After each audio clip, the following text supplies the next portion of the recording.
The morgue in the northern Iraqi city of Mosul was where atrocity met bureaucracy. Here was the processing point for the victims of the machine of butchery that the Islamic State group created during nearly 3 years of rule in large parts of Iraq and Syria.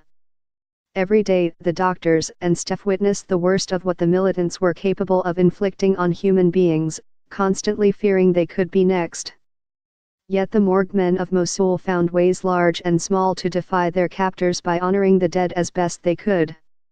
Some days, up to 100 bodies would stream into the facility. They included the mangled casualties of bombardment or fighting between the militants and the U.S.-led coalition and Iraqi forces. Others had suffered the grotesque punishments that is dealt out to those it considered criminals. Sign up today for a free 30-day free trial of unlimited digital access.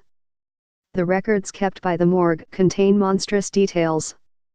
One Excel sheet documents more than 1,200 people who were shot in the head, a likely sign of his executions, between June 2014 and January 2017, a period covering most of his rule.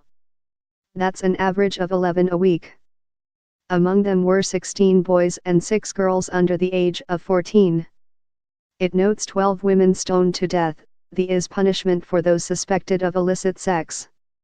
It also lists 95 people who were beheaded and 50 men and boys who died from a fall from a height, likely hurled from rooftops, the sentence for those suspected of being gay.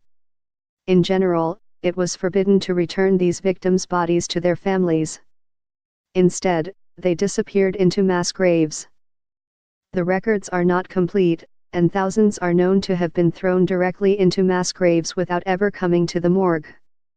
Here is a look at some of the men of Mosul's morgue and how they tried to keep hold of their humanity amid relentless brutality. Rescued from mass graves. Raid Jassim, the chief medical assistant at the morgue, arranged the meeting in a parking garage at night. "You brought her?" the businessman asked. "Yes," Jassim replied. The man broke into tears and hugged him in gratitude. Jassim then opened his car's trunk so they could pull out the body of the man's wife.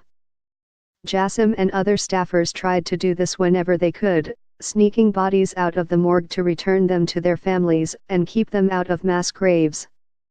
They had to do it secretly, cutting off electricity to turn off the morgue security cameras. In this case, the woman had been killed on accusations of spying. The 48-year-old Jassim recounted how his fighters slaughtered 2 captives right in front of the morgue staff, decapitating one and shooting the others. Jassim himself was given 30 lashes for smoking, a crime under IS, and he was severely beaten after he refused to forge a death certificate for a fighter. In 2005, Jassim had been overjoyed to get a government posting at the morgue.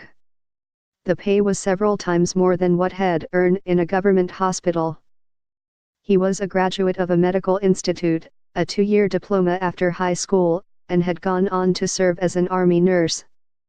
But now he has been left scarred, unable to sleep without taking several Valium every night.